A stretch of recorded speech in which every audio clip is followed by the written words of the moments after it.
الحمد لله وكفى وسلام على عباده الذين اصطفى أما بعد فأعوذ بالله من الشيطان الرجيم بسم الله الرحمن الرحيم إن عدة الشهور عند الله 12 شهرا في كتاب الله يوم خلق السماوات والأرض منها 4 حرم صدق الله العظيم اللهم صل على سيدنا محمد وعلى آل سيدنا محمد وبارك وسلم. برادران اسلام، بزرگان احترام، آپ حضرات بخوبی جانتے ہیں کہ اسلام میں نئے سال کا آغاز ماہ محرم سے ہوتا ہے. ماہ محرم نہایت ہی برکات اور فضائل کا حامل مہینہ ہے. یہ مہینہ اپنی عظمت و حرمت کے لحاظ سے باقی دوسرے مہینوں سے بڑا ہوا ہے. ایک خصوصی امتیاز اسے حاصل ہے اور اس مہینے کا احترام و ادب زمانہ جاہلیت ہی سے چلا آ رہا تھا. زمانہ جاہلیت میں یعنی قرآن کریم کے نزول سے پہلے کے زمانے میں یہ مہینہ قابل عظمت و احترام ہوا کرتا تھا. چنانچہ لوگ اپنی لڑائیاں موقوف کر دیا کرتے تھے، جنگ و جدال سے باز رہا کرتے تھے. تو زمانہ جاہلیت میں بھی اس کا احترام اور اس کی عزت کی جاتی تھی. چنانچہ قرآن کریم نے اسی عظمت و حرمت کو باقی رکھا. قرآن کریم میں ارشاد ہے، اللہ رب العزت فرماتے ہیں ان عدت الشہور عند اللہ 12 شہرا فی کتاب اللہ یوم خلق السماوات والارض منها 4 حرم. بے شک مہینوں کی گنتی اللہ رب العزت کے نزدیک 12 ہے. 12 شہرا فی کتاب اللہ، اللہ کی کتاب میں، اس دن سے جس دن آسمانوں اور زمین کو اللہ رب العزت نے پیدا فرمایا. ان میں سے ان 12 مہینوں میں سے 4 مہینے قابل عظمت اور قابل احترام ہیں. یہ 4 مہینے کون سے ہیں جنہیں حرم کہا گیا؟ منہا 4 حرم. ان 12 مہینوں میں سے 4 مہینے قابل عظمت اور احترام ہیں. یہ 4 مہینے کون سے ہیں؟ اس کی تشریح اور تفصیل قرآن کریم میں نہیں ہے، بلکہ نبی کریم صلی اللہ علیہ وسلم نے ارشاد فرمائی ہے، جس کا خلاصہ یہ ہے کہ وہ 4 مہینوں میں نمبر 1 ذوالحجہ کا مہینہ ہے، ذوالقعدہ کا مہینہ ہے. نمبر 2 ذوالحجہ کا مہینہ ہے. نمبر 3 ماہ محرم ہے. اور نمبر 4 رجب المرجب ہے. گویا یہ 4 مہینے ہیں جن کو اللہ رب العزت نے آسمانوں اور زمینوں کے پیدا کرنے کے وقت ہی سے قابل عظمت، قابل احترام بنایا ہے اور اسے مقرر فرمایا ہے. تو اسی کو اللہ رب العزت نے زمانہ اسلام میں بھی اس کو باقی رکھا اور نبی کریم صلی اللہ علیہ وسلم نے بھی اس ماہ مبارک کو شہر اللہ کہا، اللہ کا مہینہ کہا ہے. چنانچہ نبی کریم صلی اللہ علیہ وسلم نے ارشاد فرمایا مہینہ افضل الصیام بعد رمضان شہر اللہ المحرم، کہ رمضان کے روزوں کے بعد سب سے زیادہ فضیلت والے روزے شہر اللہ المحرم، اللہ کے مہینے محرم کے ہیں. تو اللہ رب العزت نے اسے 4 الحرم میں شامل فرمایا. آپ و احترام بنایا، اور نبی کریم صلی اللہ علیہ وسلم نے اسے شہر اللہ قرار دیا، اللہ کا مہینہ قرار دیا۔ جب جب کسی بھی چیز کی نسبت اللہ رب العزت کی طرف کی جاتی ہے تو اس میں ایک شان پیدا ہو جاتی ہے، اس میں عظمت و احترام پیدا ہو جاتا ہے۔ چنانچہ ہم کہتے ہیں بیت اللہ، اللہ کا گھر، تو گھر کی نسبت اللہ کی طرف کی گئی تو اس کی فوقیت ہو گئی۔ اسی طرح ہم کہتے ہیں کعبۃ اللہ، اللہ کا کعبہ، تو اس کی شان کو بتلانا مقصود ہوتا ہے۔ اسی طرح ہم کہتے ہیں کتاب اللہ، اللہ کی کتاب، تو گویا اس کی فضیلت کو بیان کرنا مقصود ہے۔ اسی طرح ہم کہتے ہیں کلام اللہ، اللہ کا کلام، تو جس چیز کی بھی نسبت اللہ کی طرف کی جاتی ہے تو وہ اعلیٰ و ارفع ہو جاتی ہے، اس میں عظمت و احترام شامل ہو جاتا ہے۔ ورنہ حقیقت میں پوری کائنات اور کائنات کی تمام مخلوق اللہ ہی کے وجود سے موجود ہے، لیکن اللہ رب العزت اپنی خصوصی مخلوق کو اپنی طرف منسوب فرما کر اس میں عظمت و احترام کا عنصر شامل فرما دیتے ہیں۔ تو اسی لحاظ سے جب اس مہینے کو کہا گیا شہر اللہ، اللہ کا مہینہ، تو اس میں بھی ایک امتیازی وصف پیدا ہو گیا، احترام اور عظمت پیدا ہو گئی۔ قرآن کریم کی اس آیت کریمہ جس میں اس مہینے کو حرم کہا گیا، احترام والا کہا گیا، اور جناب نبی کریم صلی اللہ علیہ وسلم کی یہ روایت جس میں اس مہینے کو شہر اللہ، اللہ کا مہینہ کہا گیا، ان دونوں باتوں کو سامنے رکھتے ہوئے خود بخود یہ بات سمجھ میں آ جاتی ہے، خود بخود یہ بات ثابت ہو جاتی ہے کہ اس ماہ محرم کی فضیلت، اس ماہ محرم کی عزت و تکریم، اس ماہ محرم کے ادب و احترام کا، اس ماہ محرم کے عظمت و حرمت کا تعلق حضرت امام حسین رضی اللہ عنہ کی شہادت کے ساتھ کوئی تعلق نہیں ہے، بلکہ محرم کی فضیلت شہادت حسین اور سانحہ کربلا، واقعہ کربلا سے پہلے ہی سے ثابت ہے۔ قرآن کریم نے خود اعلان فرما دیا ہے، آسمان و زمین کے پیدا ہونے کے وقت ہی سے یہ ماہ محرم قابل عظمت و احترام ہے، اور امام حسین رضی اللہ عنہ کی شہادت کا واقعہ آسمان و زمین کی پیدائش سے ہزاروں سال بعد میں رونما ہوا۔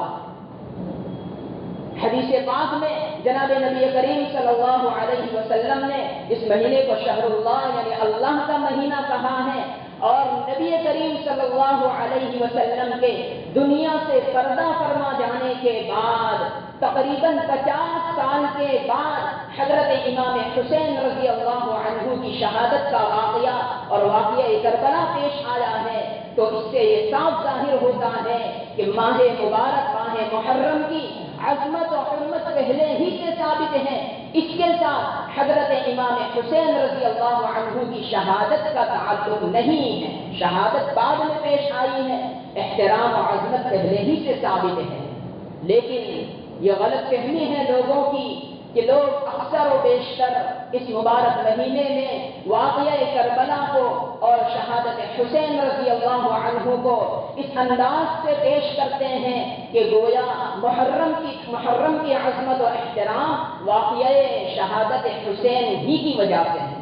یہ بالکل غلط ہے اور لوگوں کی غلط فہمی ہے۔ اگر اس مہینے کی حرمت کا تعلق کسی کی وفات سے ہوتا، کسی کی شہادت سے ہوتا، تو سب سے پہلے خلیفہ دوم حضرت عمر فاروق رضی اللہ عنہ کی شہادت یکم محرم کو پیش آئی، 1 محرم کو سیدنا عمر فاروق رضی اللہ عنہ کی شہادت پیش آئی۔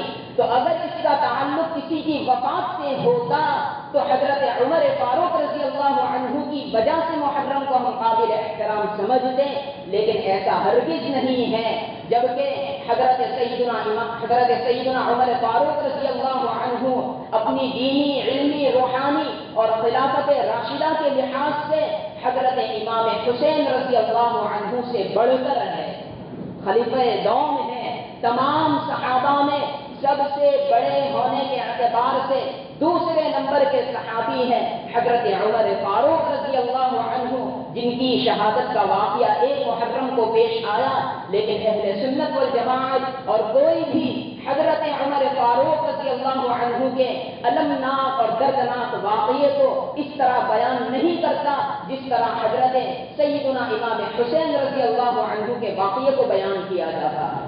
یہ لوگوں کی غلط فہمی ہے۔ اور دوسری بات یہ کہ اسلام میں کسی کی شہادت پر بلکہ کسی کی قدرتی موت پر بھی ماتم کرنے کی گنجائش نہیں ہے، نوحہ کرنے کی گنجائش نہیں ہے۔ اگر ماتم اور نوحہ کرنے کی گنجائش ہوتی تو کائنات میں سب سے بڑا المناک واقعہ، کائنات میں سب سے دردناک، سب سے بڑا دردناک واقعہ جناب نبی کریم صلی اللہ علیہ وسلم کی وفات کا ہے۔ اگر نوحہ و ماتم کی اجازت ہوتی تو نبی کریم صلی اللہ علیہ وسلم کے دنیا سے پردہ فرما جانے کے دن ہوتی، لیکن وہ بھی نہیں ہے۔ اگر کسی کی شہادت پر نوحہ و ماتم کرنے کی اسلام میں گنجائش ہوتی تو سیدنا عمر فاروق رضی اللہ عنہ کے شہادت کا دن یعنی 1 محرم کو ہوتی، لیکن اسلام میں اس کی بھی گنجائش نہیں ہے۔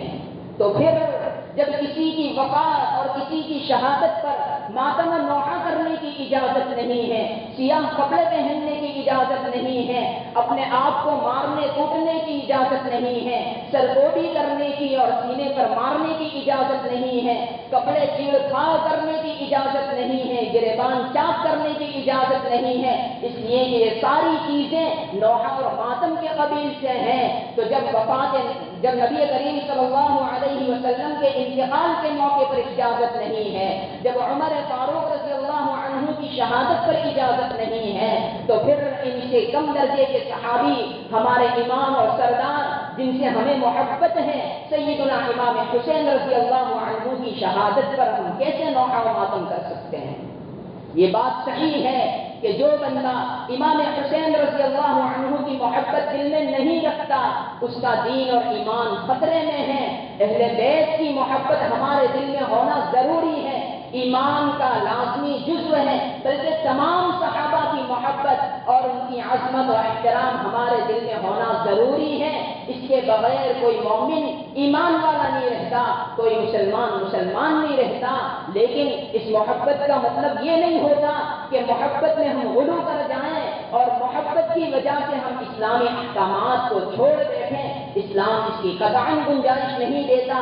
اسی وجہ سے کہا جاتا ہے اس ماہ مبارک میں، اس ماہ محترم میں، اس ماہ محرم الحرام میں سوائے 2 چیزوں کے اور جتنے بھی خرافات اور بدعات ہوتی ہیں ہم سب اچھی طرح جانتے ہیں کیا صحیح ہے اور کیا غلط ہے، لیکن بس ایک عادت بن چکی ہے، ایک مزاج بن چکا ہے، ایک مزے لوٹنے کا اور لطف اندوز ہونے کا ماحول بن چکا ہے، ایک شرارت کا ماحول بن چکا ہے، جس کی وجہ سے ہم سب جانتے ہیں کہ یہ غلط ہے، یہ درست نہیں ہے، اسلام میں اس کی گنجائش نہیں ہے، پھر بھی ہم اس میں حصہ لیتے ہیں، ہم اس میں شامل ہوتے ہیں، ہم اس میں شریک ہوتے ہیں۔ اور جناب نبی کریم صلی اللہ علیہ وسلم کی اس حدیث کے مطابق من تشبہ بقوم فہو منہم، جو کوئی قوم کسی قوم کی مشابہت اختیار کرتی ہے، جو کوئی بندہ کسی قوم کی مشابہت اختیار کرتا ہے وہ کل قیامت کے دن انہی میں سے اٹھایا جائے گا۔ اس حدیث پاک کو ہم نظر انداز کر دیتے ہیں، ہم بالائے طاق رکھ دیتے ہیں اور ہم انہی غلط کام کرنے والوں کے جمگٹھے کو بڑھانے میں شامل ہو جاتے ہیں۔ جتنا گناہ وہ کماتے ہیں اتنا گناہ ہم بھی کما لیتے ہیں۔ اور یہ ایسا نہیں ہے کہ جہالت کی وجہ سے ہے، ہم جانتے ہیں، سمجھتے ہیں، صحیح غلط کا اس بارے میں فیصلہ کر سکتے ہیں، لیکن پھر بھی ہم اپنی نفسانی خواہشات کی وجہ سے اور دیکھا دیکھی اور ماحول و معاشرے کی اثر انگیزی کی وجہ سے ان کاموں میں شامل ہو جاتے ہیں۔ جو کوئی بندہ ماہ محرم میں ان تمام بدعات و خرافات بلکہ بعض تو ایسی ہیں کہ جو کفر تک پہنچا دیتی ہیں، اپنے آپ کو جان بوجھ کر شامل کرتا ہے، جان بوجھ کر ماتم کرتا ہے، نوحہ کرتا ہے، تو اس کے ایمان اور دین کا خطرہ ہے۔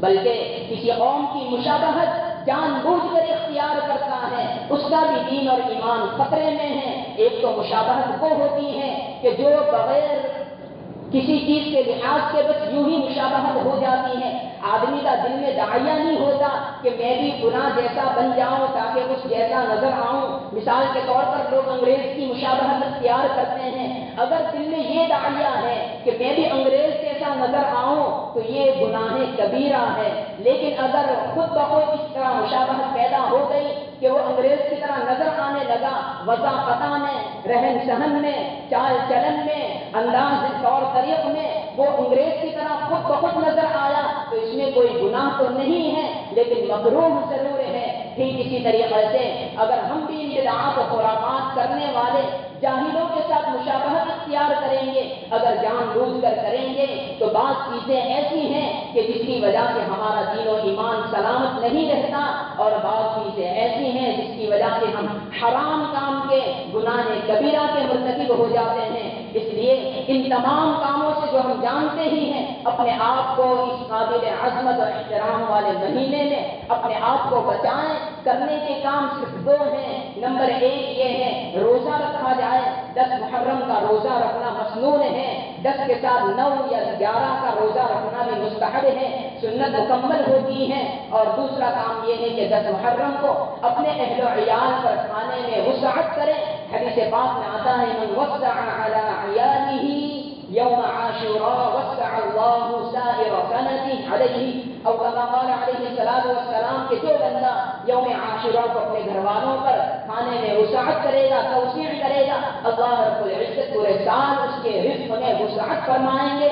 تو یہ دو عمل ہے، اس کے علاوہ کوئی اور عمل ایسا نہیں ہے جو ایکسٹرا ہو، کرنے کا ہو، ایسا کوئی عمل نہیں ہے۔ اللہ رب العزت ہم سب کو صحیح سمجھنے کی توفیق عطا فرمائے اور جان بوجھ کر ان خرافات اور بدعات میں شامل ہونے، مبتلا ہونے سے بچائے۔